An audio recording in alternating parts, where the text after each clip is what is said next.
sommes-nous? En privilégiant comme titre de son dernier ouvrage, sous-titré Une esquisse de l'histoire humaine, une question somme toute banale, l'anthropologue et historien Emmanuel Todd pose un problème auquel il paraît très difficile de répondre. Le livre à succès de Thomas Friedman, publié il y a plus de 10 ans, Le monde est plat, laissait pourtant entrevoir une forte coopération des peuples entre eux plutôt que les phénomènes divergents auxquels nous assistons chaque jour davantage. Or, le monde apparaît comme plus gondolé que jamais. Comment qualifier autrement notre époque en effet, faite d'importantes remises en question de nos modèles, réchauffement climatique, terrorisme ou chômage de masse, mais aussi de prodigieuses avancées médicales et technologiques.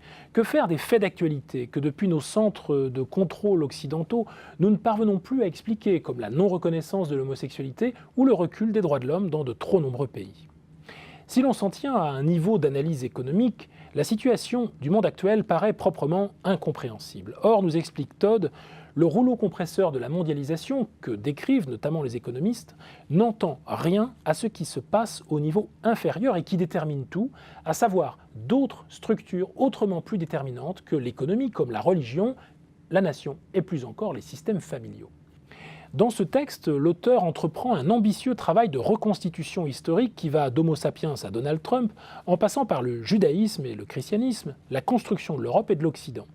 Cette reconstitution des différentes mutations anthropologiques est faite selon une différenciation des systèmes familiaux qui existent depuis la nuit des temps et dont Todd propose une typologie, par exemple avec la famille nucléaire égalitaire telle qu'on la trouve en France, la famille souche qui désigne un héritier unique comme au Japon ou en Corée, la famille communautaire exogame comme en Chine, ou plus complexe à concevoir pour nous Européens, la famille nucléaire à co-résidence temporaire matriarcale comme en Thaïlande, etc., etc.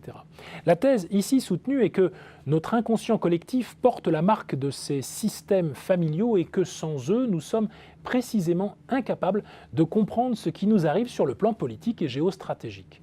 L'apparition de personnages tels que Vladimir Poutine ou Xi Jinping, la sortie des Britanniques de l'Union aussi bien que l'opposition à l'égalité homme-femme dans de nombreux pays du monde. Aussi ajoute-t-il à cette liste la surconsommation et la violence intrinsèque de la société américaine qui renvoie, soutient l'auteur, au modèle de prédation qui caractérisait dans cette région du monde l'homme des origines. Au final, c'est un ambitieux cours de management interculturel auquel nous invite cette analyse anthropologique et historique.